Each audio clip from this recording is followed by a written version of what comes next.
Good morning. Good morning. Well, I guess thanks for everybody that's here and online. Biggest thing that we're going to be doing for the next month or so is just kind of going over spending plan for the upcoming 2023. So February, first Sunday in February, I think we're kind of earmarking. We were hoping to do it the last month or last Sunday in January, but we're going to probably push it to the last Sunday in February. Will be when we actually formally go to the congregation. Oh, we are? I thought that's what it is, isn't it? I thought it was I thought we were sticking to the 29. plan. We're at well, maybe we are sticking. I hadn't heard that. Maybe we are sticking. Okay, we're sticking with the plan. January 29th is when we are formally presenting and looking for formal approval. And so we'll have a series over the next couple Sundays with regards to presenting the plan that we're proposing as a council to the entire congregation. And so what this is and what this Sunday will be and what next Sunday will just be kind of an overview of what we're presenting, so you kind of have a feel for what's going to be in the items before, and ask questions before we go to the full congregation. So that's the goal here with this Sunday and then with next Sunday as well. Let's do introductions, please. Okay. So I guess from an introduction perspective, I'll just go around to the council members that are present today. That's what I'm talking about. And so, my name's Barry Jidey. I'm on the council, been on since last year, and I'm being considered for treasurer-elect for the next upcoming council year. And I'm Barbara.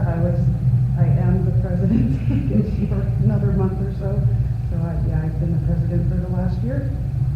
I did a fill-in term, so my term was just 1 year. And so I'm actually also going on. I'm Katie, here on council for a 3-year term. Kat Olganis, this is my very last annual meeting as a council member after 3 years. That's four of us. Yep.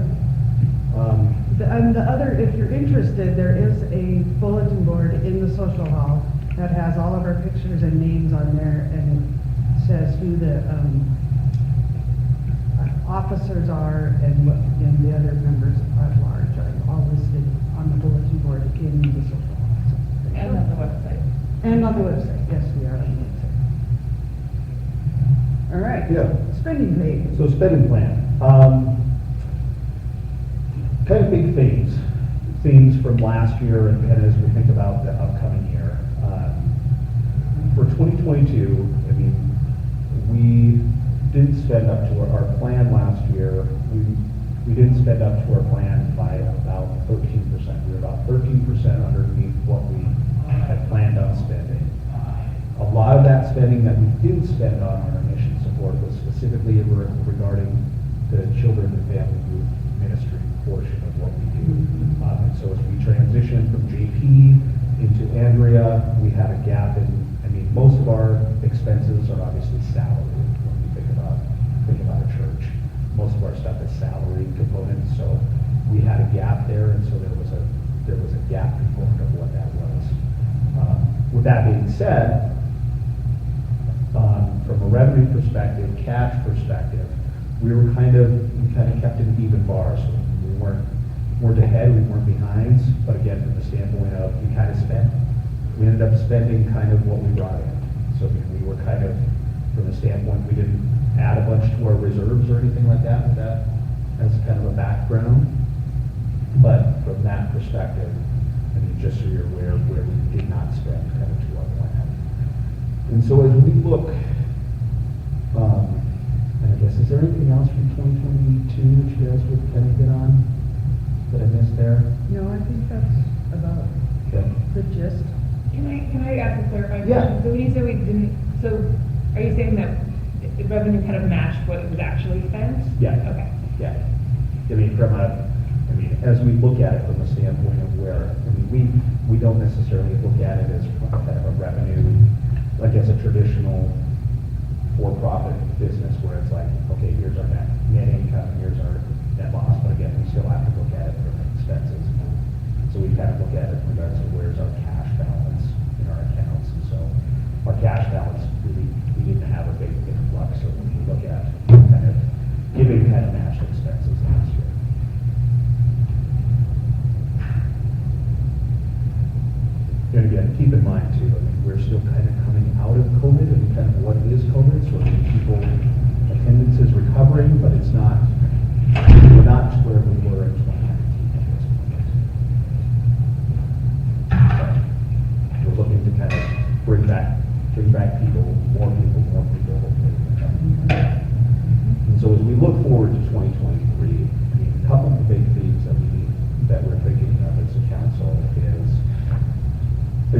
obviously, labor expense it's an issue here in the valley. And so as we look at that and look at globally, expenses we have to look at compensation and what does compensation look like in the global scheme of what is the church. And so we were able to get, and I can't remember the exact reference point, but ultimately from the ELCA, what they're recommending as far as the salary increases kind of within the pastoral, within the support kind of arena.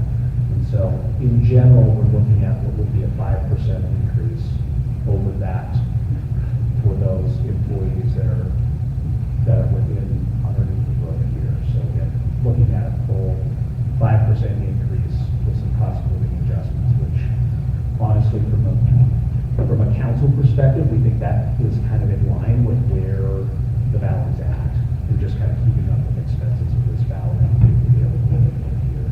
And we had a lot of trouble recruiting for that youth and family ministry position specifically, just due to the fact of a lot where we're able to pay and what it costs to live here in this valley. So we're trying to keep ahead of that to not fall behind there. So in general, that's the bulk of our expenses for any given year. So about 70% of what we spend in a year is on that. I think it's 69%. But again, that's generally what we pay or that's most of our budget goes there. The other line item, the other things that we're looking at is kind of our support things, and then also the building itself.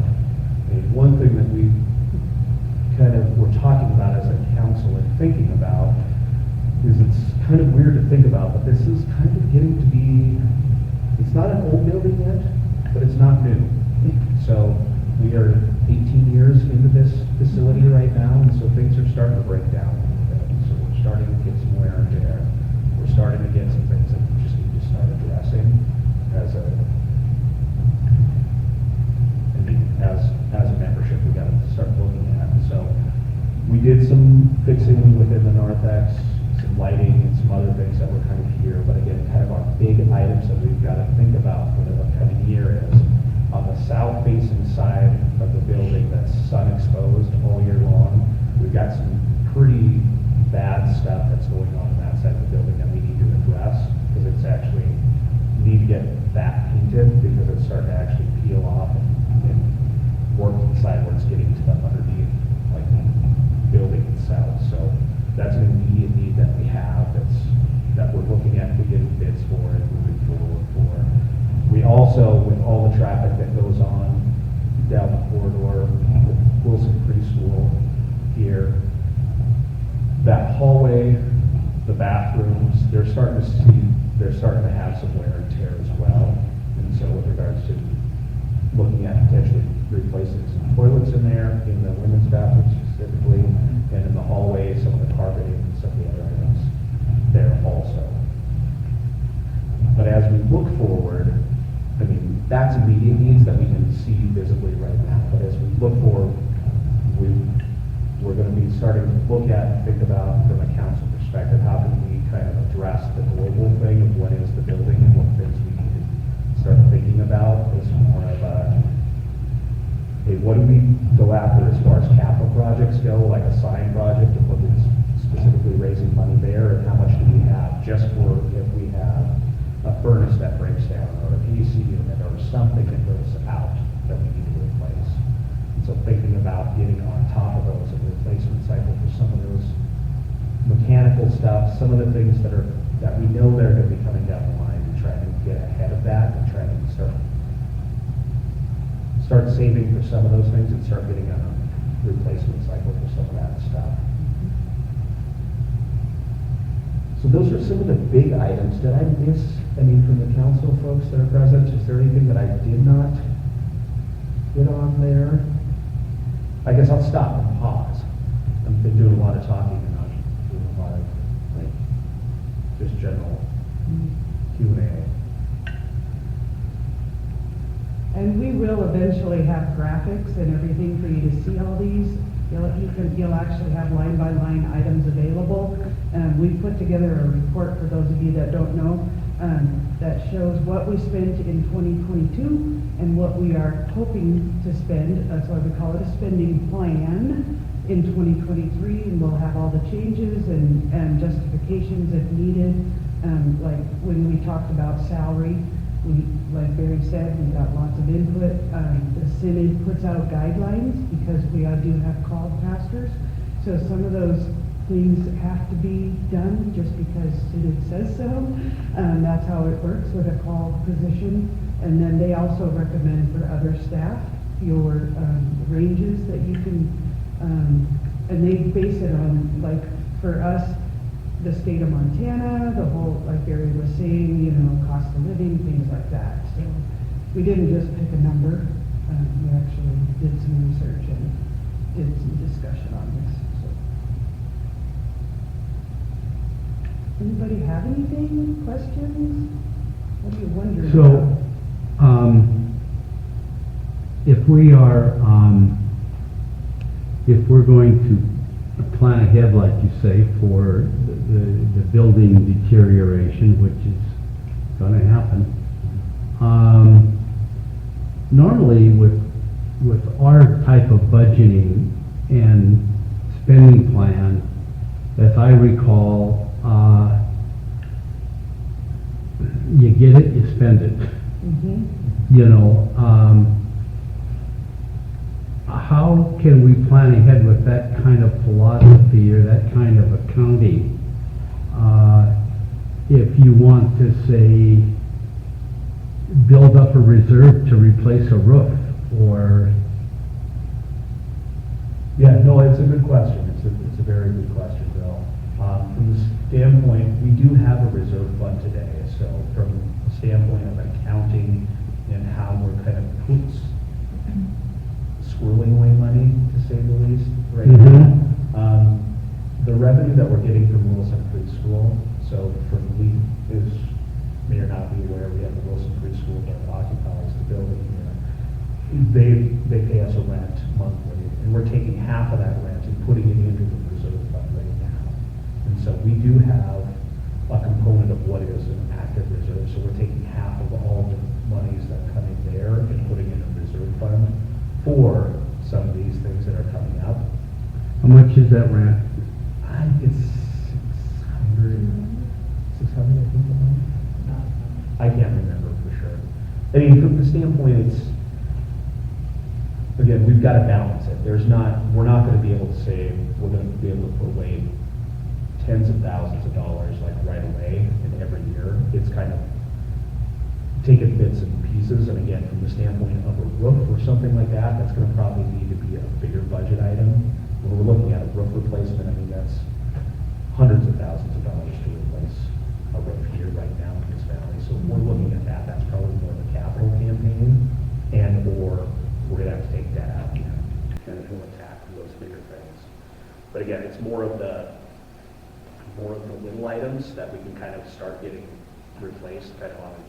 So again, we'll look at it with the Buildings and Grounds Committee with regards to what is truly the big ticket items that we need to do, and what are some of the smaller sort of, what can we kind of do every year, replace every year. But it's kind of getting on a consistent basis if we get ahead of that.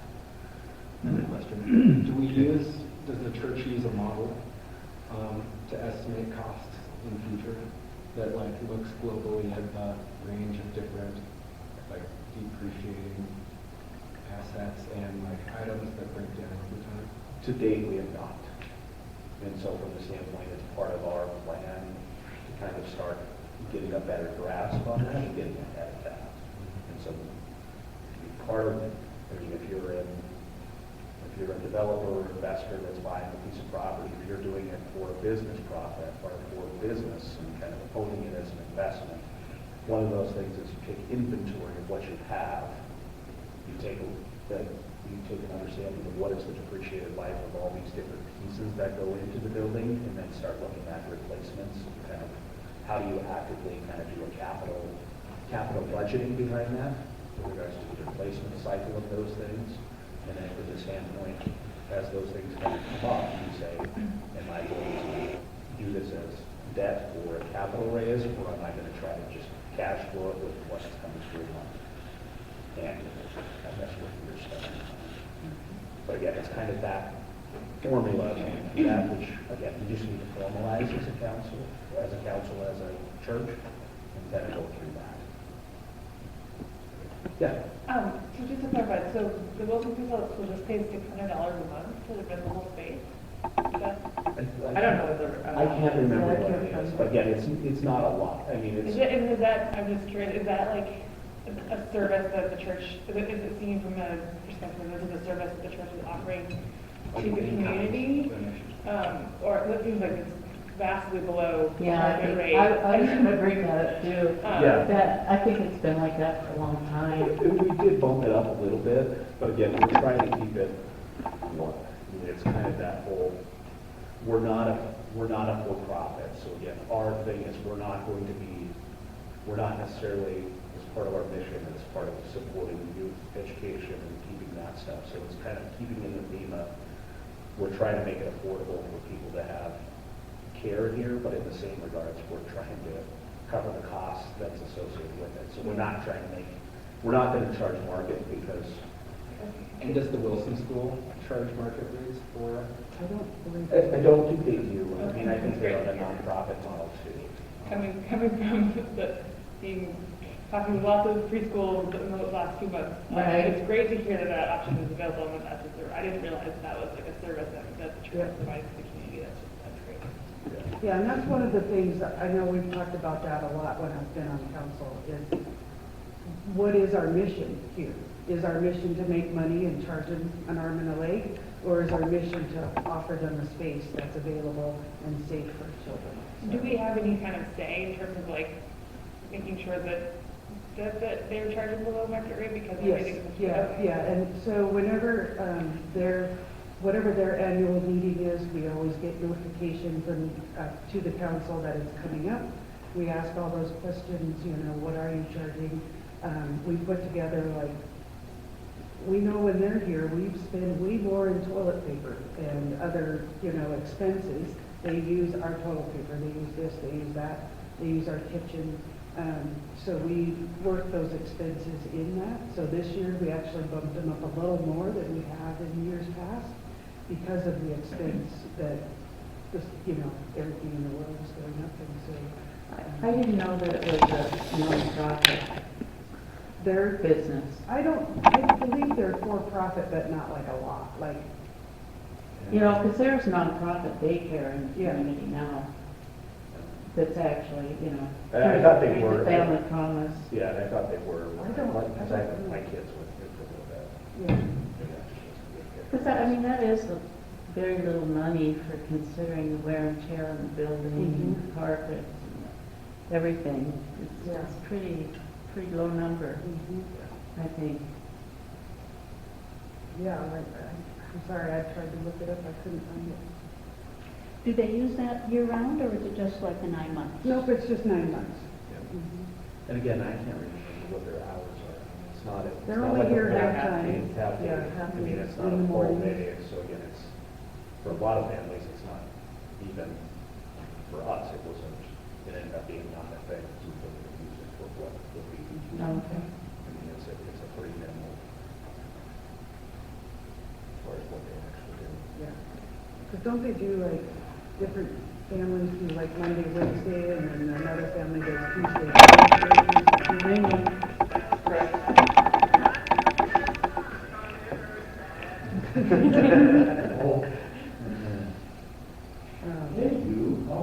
And yeah, that will definitely show up when we actually have the numbers, that'll show up. Yeah, one thing to think of too, if you're charging, if you get more than market, so an issue that comes up for nonprofits, if you start you start having to do that calculation of, am I actually making money off this? And now am I technically, that piece of me is a for-profit? And so that takes away our tax status as a nonprofit here at this location. So it's a little bit of a game that you can't get too aggressive, because if you get, if you flip it, then the IRS is going to say, now you're operating as a for-profit, as a rental Well, company. it depends on what you do with those. Yeah. above cost revenues. Yeah. Because if you reinvest in mission, then it's still quite Mhm. Yeah. But again, it's one of those things you gotta consider in regards to making sure that you're not tripping some of those things. What else you got?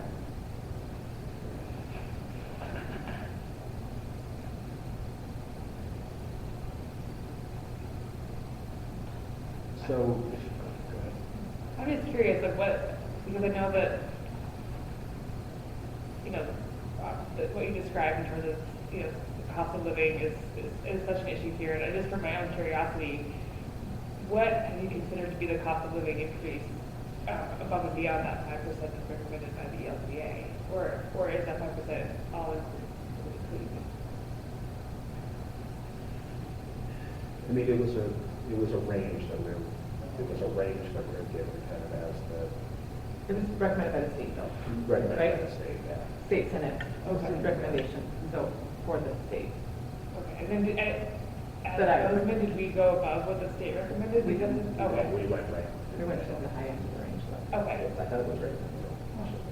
You're probably right. We should answer that. Yeah. I wish Libby was Yeah. here. She did a lot of the numbers for us. But again, it was in that range, so we didn't necessarily go Okay. above. Yeah, I don't have like a good understanding of like quantifiably how much worse is Bozeman in the labor situation than the whole country is. Mhm. And so I was just curious. Yeah, and again, just from a personal standpoint, it's a little bit awkward because from a cost of labor perspective, Bozeman's actually on the lower end of the labor income perspective, due to the fact of like MSU is such a big hire here, and we've got state, it's controlled by the state, not necessarily local demographics that control where that employer is, so they skew the numbers really hard in this valley with regards to where the cost of labor is at. So from the standpoint of, again, when I'm graded out just from a perspective as a national I work for a national bank, I'm graded out as very cheap labor in the grand scheme of things. So my job, if I was sitting in Billings, I would actually make more money for the Billings doing my job than I do Bozeman because of the perceived cost of labor in this market.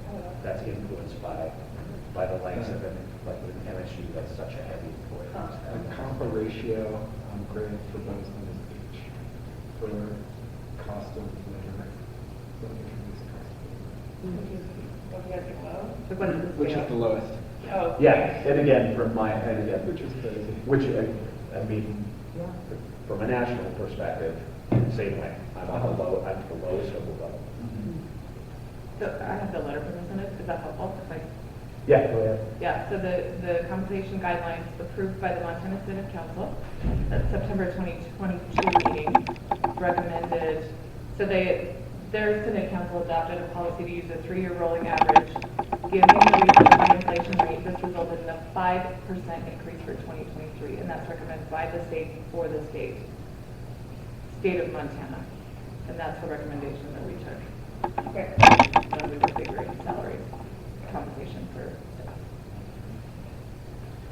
What has the like change in costs for fringe benefits look like? As far as Insurance? insurance and that.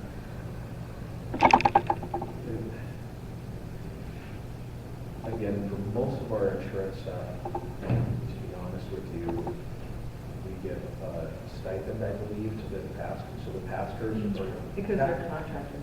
Yeah, so technically pastors are contracted laborers, they're actually, we don't pay. So if you're a call pastor, you're actually kind of self-employed, and then we pay you comp that covers some of your different things. So when we're talking about pastoral sort of insurance, which obviously is the highest, which is the bulk of what we pay, we get a rep ask from them, and they say that will cover what they have. So again,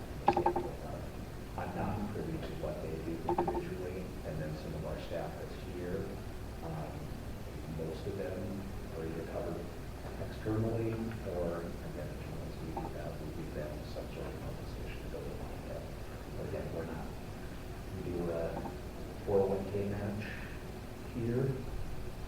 And as far as the rest of the other stuff, it's up to market. Take the top two of the And 403B or 401K? No, I don't know for sure. Read what. So, one of the budget numbers, the annual report stuff gonna be out. We'll have them ready next week, I believe. Yeah, we were just finalizing some numbers, kind of back and forth, kind of from our last. So we had a council meeting on Monday where we went through all this, and then there was some That's fine. modifications and some edits. That's always fun. Yes. So we're kind of, and then the We have a treasurer. working copy right We- now, Yeah, and we're hopeful that this week it will be published, and then we'll be able to show it next Sunday during our forum, as well as have paper copies. And again, it's still a work in progress until our actual annual meeting. So that's why these are the opportunities for you to speak up and say, you know, we don't agree with 5%, we want you to look at this, or if you have any line items that we've missed, that you feel very passionate about, we can discuss those kinds of things as well. So 70% is salaries, Mhm. and then you've got this money for building maintenance and things like that. So with the rest of the money, are you looking at having to change focus in programs or cut back some? Do you know any of that yet, or is it too early we're to not, say? we're not looking at cutting anything at So this just point. kind of moving Yeah. forward. And again, one thing is, part of being an ELC, Lutheran Church, there's a portion of our giving that needs to go back. So again, so our benevolence, so again, when we're talking about spending, that sort of stuff, there's a correlation with regards to the actual number, but again, it's a percentage of whatever we take in here goes to the center. I mean, as a church, but again, as far as mission support, some of the other things that we have there, those are here as well with regards to youth and family ministry, supporting some of those specific items, those are in there as well. Let me just look and see if we both kind of get some high. So we kind of, again, we have line item by line item that gets down into the weeds a little bit with regards to how much it costs to turn on the lights, how much it, but again, we try to bring it up to kind of big line items, but summarize, so again, we didn't get too lost in the weeds. You have that one? I was just trying to bring it up there. Or no, I think mine's closed. Do you want a percent of the total? So, Yeah, so if you, Breakdown? the big items. yep, so, I mean, so our big items that we're talking about, so we've got compensation as one category, operations is another category, building and grounds maintenance, and then we have ministry faith formation as its own general bucket, and then we have ministry worship, ministry service and fellowship, like those all accordion down, and then mission support, benevolence, so those are, and then admin is our other primary category. So, I mean, I could do quick math, you know, on what of the total, you want the total of what those might be, percentage-wise? Yeah, I didn't mean to do that rough. I mean, it's in the spending plan for 2022. What's that, for what? I'll just- So if we talked about the big buckets of spending Oh. being compensation is the big one, right? And then operations and building and grounds, you can kind of see as another one. And then we see faith formation and worship and service and fellowship as kind of another set of spending. And then mission support and benevolence, and that's where we do a certain percentage of our giving, we give back. We've So, always been very aggressive. We've always been very aggressive as a percentage of our total income relative to benevolence. I know what the numbers are anymore, but it's up over 10%.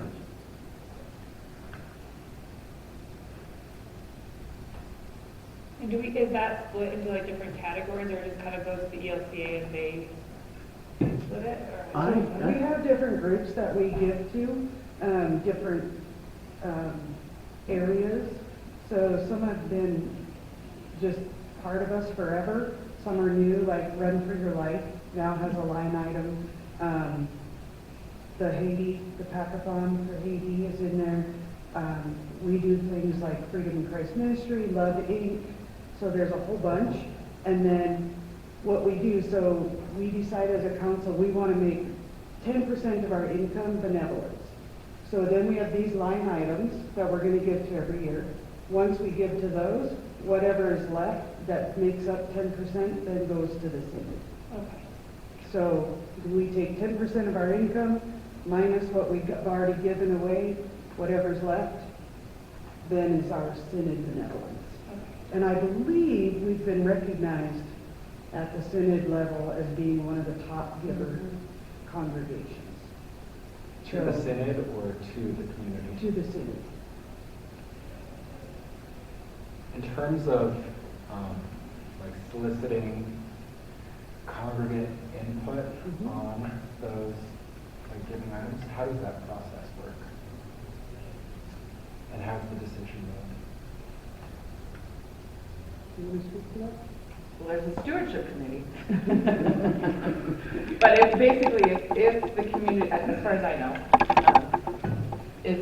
if someone petitions for a line item in the spending plan or petitions for giving, we put it in the spending plan, council presents it, and then at the annual meeting, we approve it. So that's how you're getting just sort of a X number, if we sponsor. For example, like I can give rent for a health center, $250.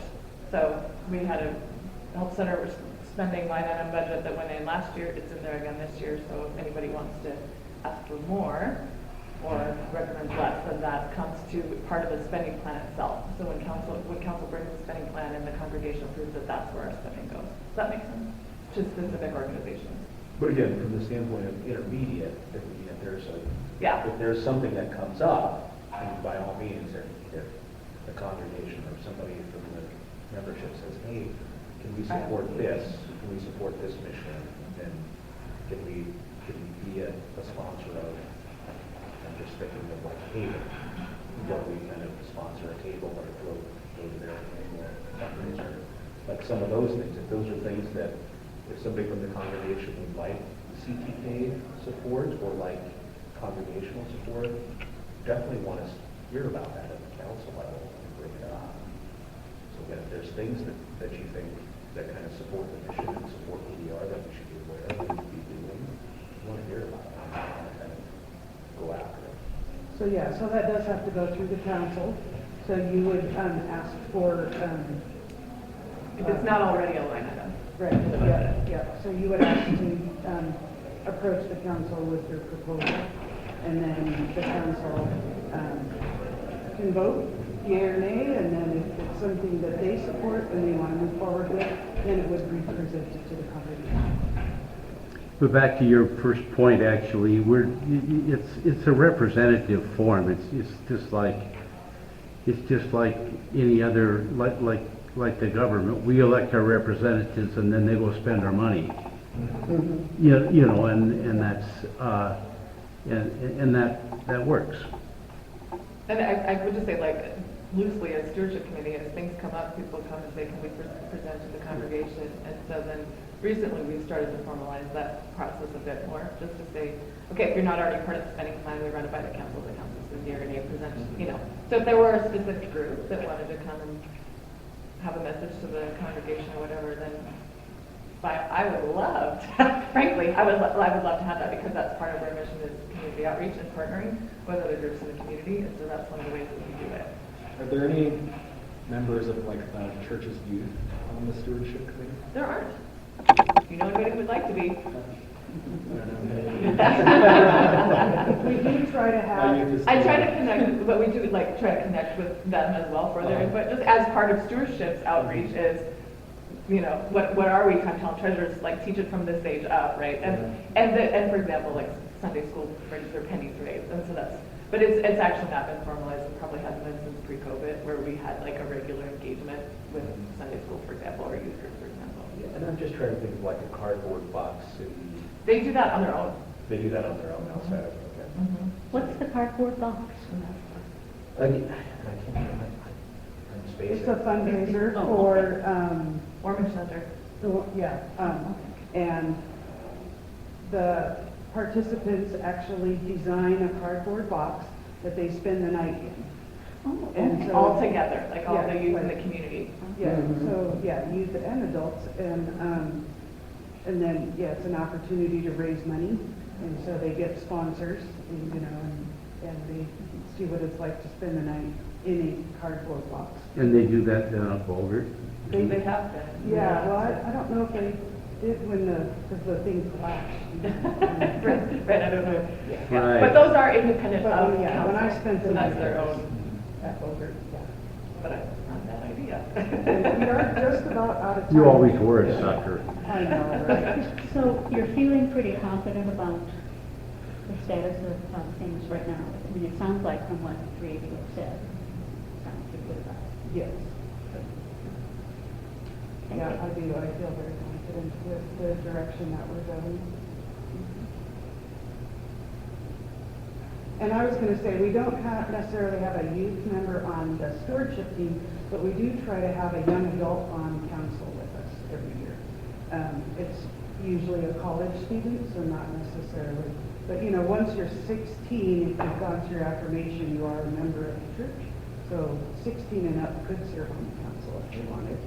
But we do try to have at least one college student or college age person on the council, so we kind of have that. And we do have a nominating committee that does a lot of hard work to recruit council members. So if you have ideas. Cat Lee, Yeah, Kat, she's one of, are we still looking? I don't know. Okay. But As of- anyways, as just of to everyone. As of Monday, we were still looking for one person to do a 3-year term on the council, so if you know somebody. Cat Lee. What's the nominating committee the church has? Yep. I heard that. All right, we are like 7 minutes away from worship, so we should probably wrap this up. Again, we're going to do it again next Sunday. We're going to have graphics available at that time. Yeah, so if you have anything, let somebody know. Thank you, guys. Thank you.